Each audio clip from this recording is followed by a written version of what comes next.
I'll give you the Ferrari, if you can get it to run. Chad Kingston's laughter echoed across the courtyard of Kingston Luxury Motors, a high-end dealership gleaming with glass and chrome. He pointed toward a completely wrecked red Ferrari, sitting in the corner of the lot, a twisted, sun-faded relic that looked more like a monument to failure than a car. Henry Miller, 72, hadn't come there to buy or sell anything. He was just there to pick up his granddaughter, who worked as a receptionist. But fate had other plans. His old Ford pickup had given out right in front of the dealership's gates, and Chad Kingston, the billionaire real estate mogul who owned the place, saw the perfect setup for some entertainment. "Look, everybody," Chad called out, his voice dripping with sarcasm. "We got ourselves a real car expert here." A few salespeople and customers turned their heads, chuckling as they watched the old man in worn jeans and a faded plaid shirt trying to start his rusty pickup. The Ferrari Chad referred to as a 2019 model, totaled in an accident-blown engine, bent chassis, fried wiring. Basically, a very expensive pile of red metal. Chad kept it around like some kind of victory trophy, a reminder of the time he'd sued the spoiled young heir who wrecked it during an illegal street race. 5 mechanics already said this thing's impossible to fix, Chad continued, pulling out his phone to start filming. "But hey, maybe a man of your experience can work a little miracle, huh?"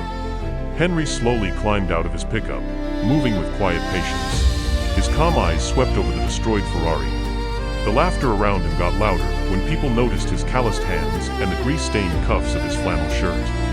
What nobody saw, not even Chad, was the subtle flicker of recognition in Henry's gaze as he took in the damage. "Sir," Henry said evenly, "mind if I take a closer look?" Sure," Chad chuckled, practically choking on his own laughter. "Go ahead, old-timer. Heck, climb inside if you want. Just try not to cut yourself on all that metal." As Henry walked toward the wrecked Ferrari, completely tuning out the mockery and whispers, his posture shifted. His fingers brushed the dented hood like he was greeting an old friend, and for a brief instant, a faint smile crossed his face. What Chad Kingston and his audience didn't realize was that those rough, aged hands had built far more than any of them could imagine. And what happened next? Well, it turned what was supposed to be a 5-minute humiliation into an hour-long spectacle none of them would ever forget. The crowd grew. Customers, staff, and random onlookers began filming, tagging clips with hashtags like #OldManMechanic and #FerrariImpossible. "Check this out, everyone," Chad shouted, grinning like a showman. 30 minutes in, and he still thinks he can pull it off. Gotta admire that kind of determination. Laughter rippled through the courtyard, but Henry didn't flinch. He crouched, inspected, and disassembled small parts of the car with quiet precision.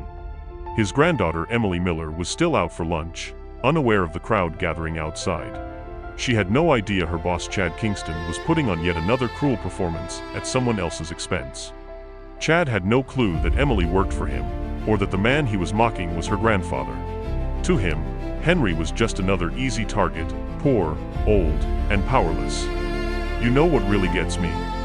Chad said to his Instagram live audience of 200,000. "The confidence. Look at him, totally focused, like he actually knows what he's doing. It's almost touching, don't you think?" Henry carefully removed the control panel, his hands moving with the calm rhythm of a man who knew every screw and circuit by heart. A few of the more observant onlookers started to notice it too. Those weren't the shaky hands of a desperate amateur. Those were the hands of an expert. "Hey, old man," yelled Tyler, one of the salesmen, emboldened by Chad's laughter. "My dad owns a bike shop. I can get you a gig there when this doesn't work out." The crowd howled with laughter. Henry didn't even look up. At 72, he had long learned that dignity wasn't in the words you spoke, it was in the work you did, and right now, his silence was speaking louder than any insult. None of them knew that Henry Miller had spent 45 years of his life mastering something far more complicated than real estate or sales.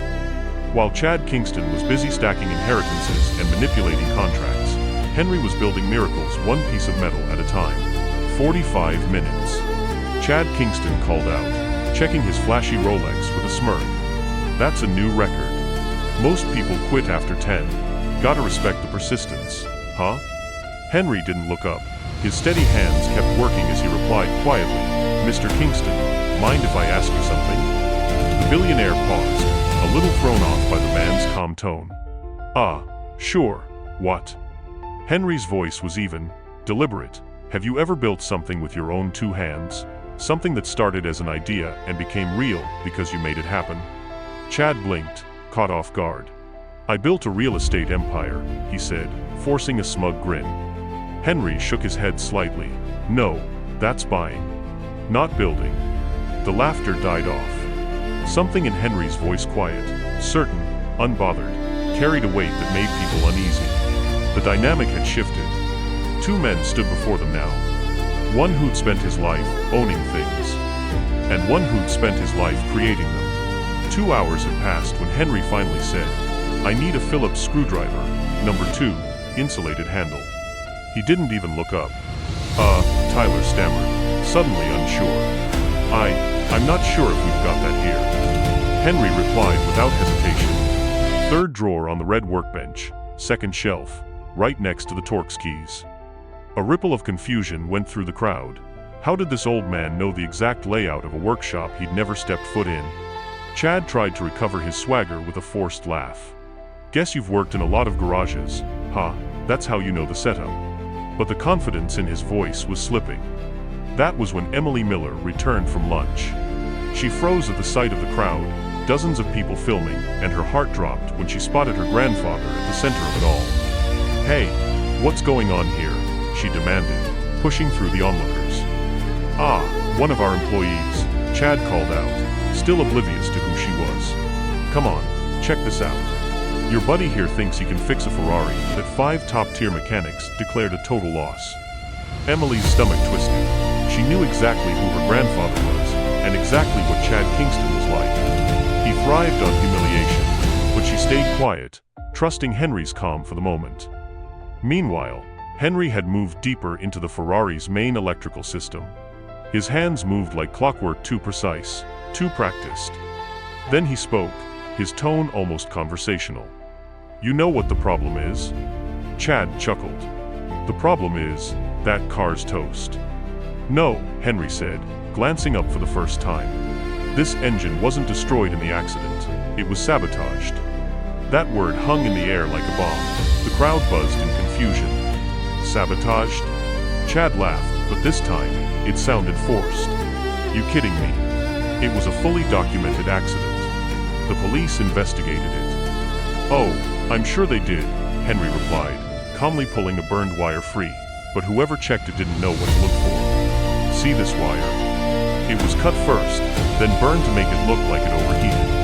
And here," he said, pointing to a twisted metal joint, "are torque marks that only happen when someone forces a manual brake." The crowd leaned in. Even people who didn't know a carburetor from a crankshaft could see he was right. Someone had tampered with this Ferrari on purpose. "This is absurd," Chad snapped, his face starting to flush. "You can't prove any of that." Henry's lips curved into the faintest smile. "Actually," he said softly, "I can." He looked up, meeting Chad's eyes with a steady calm. "Every engine has its own wear signature like a fingerprint. And when you've built enough of them, you learn to read those signatures like a story." Emily felt a chill. She knew her grandfather's past, though few others did. He'd spent decades in Italy as chief engineer for Ferrari's racing division, designing engines that powered some of the fastest cars on Earth. And now, he was standing face to face with a man who just mocked him for driving an old Ford. "Mr. Kingston," Henry continued, "mind if I ask you something else? About the insurance you received for this Ferrari?" The color drained from Chad's face. How do you know about that?" What no one in the courtyard realized was that Henry wasn't just fixing a wrecked Ferrari. He was slowly unraveling a $1 million insurance scam piece by piece, bolt by bolt, with the same precision he used to build engines. As he removed the last damaged component, his voice was quiet, almost reflective. "When you've built machines like these for 45 years, you learn something important," he said. "Every flaw tells a story, every break has a cause, and every lie leaves its fingerprints." He paused, then added in a low voice that carried across the silent lot. 45 years. That's how long I spent building engines in Maranello, Italy." The name dropped like a thunderclap. Even those who didn't know cars understood what that meant. Maranello, the home of Ferrari. "Impossible," Tyler muttered. his earlier bravado gone. Henry smiled faintly and pulled out a small metal plate from the engine. Serial number F209WJ 447. The initials WJ stand for Walter Johnson, my original name on the Ferrari team registry. I personally designed this engine in March 2019. The blood completely drained from Chad Kingston's face. His phone slipped in his hand. Mr. Kingston, Henry said quietly, would you care to explain how an engine I designed to be fail-safe suffered damage to the exact 3 components that just happened to trigger the largest insurance payout possible? Emily finally stepped closer, her voice steady but her hands trembling. Now I understand, she said. You didn't come here to prove yourself, Grandpa. You came here to expose him. Henry lifted a small injection module from the engine and held it up for the cameras. This, he said, was deliberately overheated, forced to run 40% above its limit for exactly 4 minutes and 17 seconds. Long enough to destroy it. Short enough to pass as an accident. The crowd was silent. Phones recorded every word. You can't prove it, Chad yelled, panic now creeping into his voice. It's just your word against mine. You're just a... Henry's calm eyes met his. A black man? Chad froze. You're right, Henry said quietly. If it were just my word, it wouldn't be enough. But thankfully, he reached into his pocket and pulled out his phone. It's not just my word. He turned the screen toward the nearest camera. I just sent a message to Tony DeLuca, director of Ferrari engineering in Maranello, with photos and my full technical report on this engine. A ringtone echoed through the tense air. Henry smiled politely. Excuse me, that'll be Maranello. He answered on speaker. Henry, my God, came Tony's thick Italian accent. I just saw your photos. Questo è impossibile. That's the engine you designed for the American customer Kingston, isn't it? What was it doing in an accident? Henry glanced at Chad, who looked like he was about to pass out. That's exactly my question, Tony, especially since this engine has a built-in safety failsafe that prevents the type of failure that supposedly caused this crash. Henry, please tell me you're recording this, Tony said. Our legal team needs everything. That Ferrari was sold under fraudulent insurance. This is huge. Chad lunged forward, trying to end the call, but Henry stepped aside easily. There's more, Henry said into the phone. The current owner claims 5 different mechanics said the engine was beyond repair. Tony laughed bitterly. Ridiculous. You designed that model to run 500,000 kilometers without a major rebuild. Anyone who says it's beyond repair is either incompetent or lying. Emily stepped closer, her voice strong now. Grandpa Henry, she said loud enough for everyone to hear, you need a hand. The silence was absolute. Every phone was still recording. Chad's head whipped toward her. Wait, your grandfather? You mean you work here? For 2 years, Emily said firmly. And in that time, I've heard every cruel joke you've made about people liking people you think don't belong around cars like these. Henry ended the call with a simple, thank you, Tony. Then he turned to Chad. For 45 years, he said, I designed over 800 engines for Ferrari, trained hundreds of engineers, earned 23 awards for innovation, and I retired to be close to my family. He looked around at the silent crowd. But I also learned something else. Even the most perfect machines can be sabotaged by people who value money over integrity. You can't prove Chad started, but Henry interrupted, holding up his phone.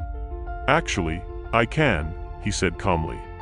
Because while you were too busy filming an old man you thought was beneath you, I recorded our entire conversation, including your comment about the $2.3 million insurance payout for this irreparable Ferrari. Chad's face twisted in shock. He just realized that his own arrogance had been his undoing, and it was all caught live on video.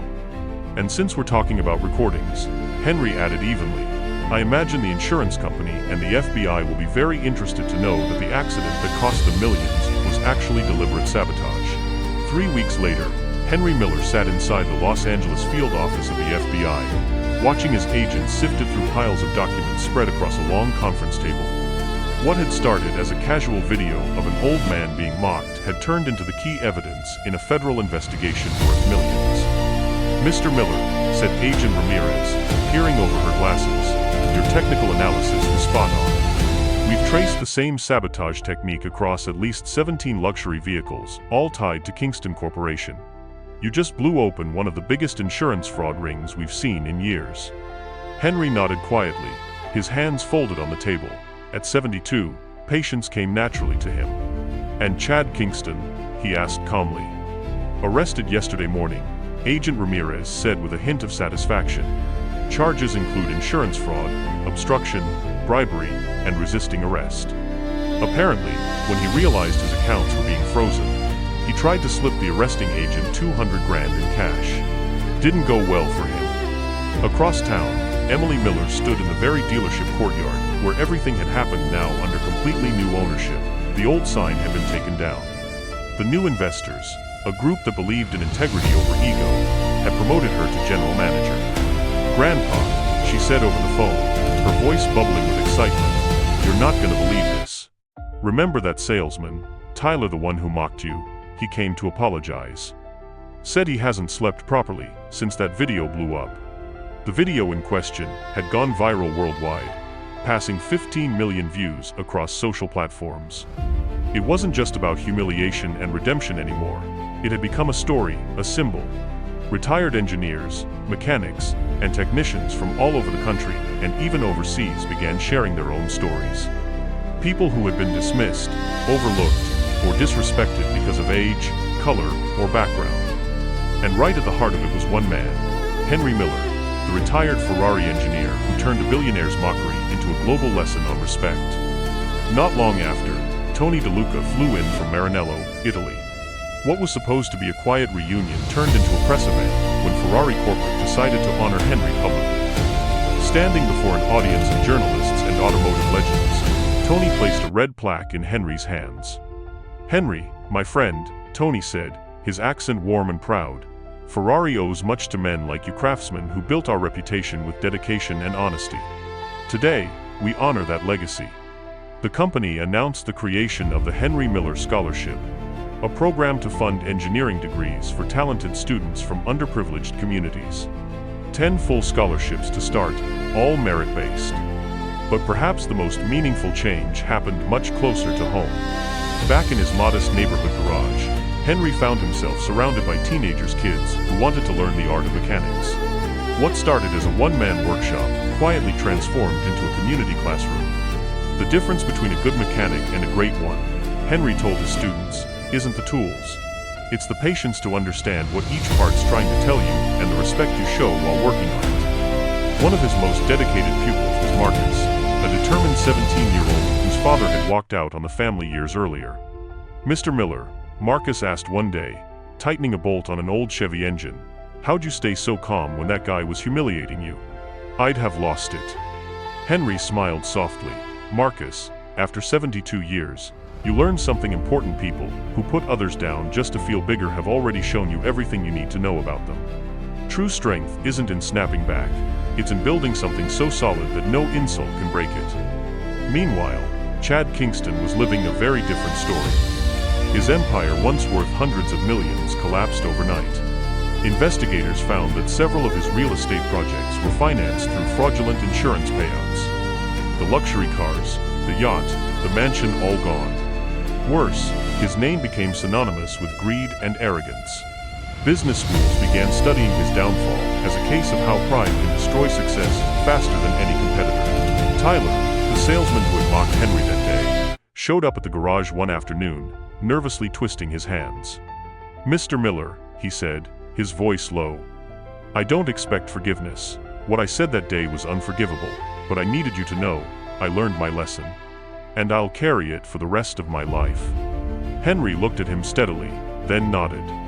"Son, we've all judged someone unfairly before. The question is what you do after you realize it. You're here. That means you're trying. That's what matters." He extended his hand stained with oil, firm with sincerity. "If you want to make it right, come help these kids learn honest work. Teach them what real salesmanship looks like." Tyler took the offer. Within months, he became part of the mentorship program, helping teens understand both engines and ethics. 6 months later, the same dealership was reborn under a new name, Miller Premium Motors. Front and center on the showroom floor sat the same red Ferrari the 1-5 mechanics had called impossible to fix. Its engine gleamed under the lights, alive again, perfectly tuned. Next to it stood a small plaque that told the full story of that unforgettable day. During the grand reopening, Henry took the stage to speak before a packed crowd of community leaders, students, and reporters. For 45 years, he said into the mic, "I built engines that took people to the ends of the earth. But now, I realize the most important engine I can help build is the next generation young people who know that real success doesn't come from stepping on others, but from lifting yourself up with dignity and hard work." The crowd rose in a standing ovation that lasted 5 full minutes. In that audience were dozens of retired professionals, engineers, teachers, doctors, artisans, all of whom had once felt invisible after stepping out of the spotlight. Henry's story gave them back something priceless: pride. Within half a year, the Henry Miller Scholarship expanded from 10 to 50 students, funded not only by Ferrari, but by donations pouring in from across the world. The program grew to include automotive, aerospace, and renewable energy engineering. Marcus, the teen from Henry's garage, earned one of those scholarships a full ride to the California Institute of Technology. In his acceptance essay, he wrote, "I've learned that real knowledge comes with humility, and that the greatest honor is to use your skills to lift others higher." Months later, Henry received a letter from prison. It was from Chad Kingston. The tone was humble, almost sorrowful. He apologized for everything, not just the humiliation, but for the kind of man he had been. He wrote, "That day didn't just expose my fraud, Mr. Miller. It exposed who I really was. I finally understand now. Wealth means nothing if you've lost your integrity." Henry replied simply, with the same quiet dignity that had guided his every action. The first step toward rebuilding a life is facing the damage you caused. The second is dedicating the rest of your days to fixing it through actions, not words. Now, 73, Henry wakes up every morning with purpose. His once small garage has become a place of pilgrimage for mechanics and engineers from all over the world, all wanting to meet the man who turned humiliation into a movement. Emily often stands by the door, watching her grandfather teach, her heart full. "Grandpa," she said one afternoon, "did you know all this was going to happen when you took his challenge that day?" Henry smiled, wiping grease from his hands. "Sweetheart," he said, "I've learned something in all my years. When you live with integrity, you don't need to plan revenge. Life takes care of putting everyone exactly where they belong." And so, Henry Miller's story became more than a viral video or a viral headline. It became proof that the best revenge isn't to destroy your enemies, it's to build something so great, so lasting, that their opinion no longer matters. He turned decades of quiet prejudice into a force that changed lives. He showed that greatness doesn't depend on age, color, or wealth. And he proved that a man of integrity can dismantle any empire built on lies. So if you believe that dignity outlasts arrogance, that knowledge defeats prejudice, and that one person's determination can change the world, remember Henry Miller's lesson. Justice always finds its way.